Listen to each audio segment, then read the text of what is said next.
I spent 6 months in a women's prison. The thing I remember most isn't what you'd expect. I spent 6 months in a women's prison for prescription fraud when I was 23. I was addicted to painkillers after a car accident and got caught trying to alter a skirt. The thing I remember most about those months isn't the concrete walls or metal toilets or even the loss of freedom. It's the wedding I helped organize for a woman who never got to attend. My bunkmate was Elena, a quiet 58-year-old serving 3 years for embezzlement. She spent most of her time reading novels from the prison library and writing letters, i.e. dozens of them each week. She never got visitors, which was strange because most of her letters went to the same address. One night, I heard her crying softly and asked if she was okay. For some reason, she decided to trust me with her story. Those letters were all to her daughter, Sophia, who hadn't spoken to Elena since her arrest 2 years before. Sophia was getting married in 4 months, and Elena had just received the wedding invitation bus, not from her daughter, but from her sister, who was trying to reconcile them. The invitation wasn't an olive branch. Sophia had no idea her aunt had sent it. She doesn't want me there, Elena whispered, but I still want to give her something. Over the next months, Elena channeled all her energy into creating a wedding gift. She convinced the art therapy coordinator to let her use the sewing machine for a special project.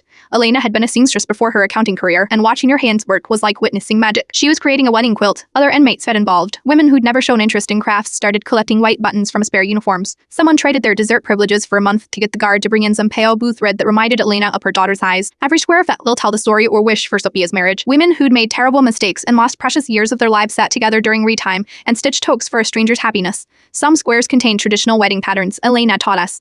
Others held small embroidered messages from women who'd never meet the bride. The prison counselor, moved by the project, agreed to bend the rules slightly. She personally delivered the finished quilt to Elena's sister 2 days before the wedding, along with a letter Elena had spent weeks perfecting. The wedding came and went. Elena never mentioned it on the day, but I noticed she wore her hair differently and put on the clear lip balm from commissary. 3 weeks later, during mail call, Elena received a thick envelope. Inside was a photograph of Sophia on her wedding day wrapped in the quilt. Despite the summer heat, there was a note. Mom, we need to talk. I requested a visitation approval. Elena was released 8 months after I left. We lost touch, as people often do after prison. But 5 years later, I was in a shopping mall 2 states away when I heard someone call my name. It was Elena, standing with a young woman holding a toddler. This is my daughter, Sophia, she said, and my granddaughter, Elena. The greatest kindness I witnessed wasn't in freedom, but behind walls most people will never see. Sometimes people who made the worst mistakes have most to teach about love that expects nothing in return. I've been clean for 9 years now. When things get hard, I don't think about the counseling sessions or recovery mantras. I think about women in beige uniforms carefully stitching hope into fabric for someone they'd never meet.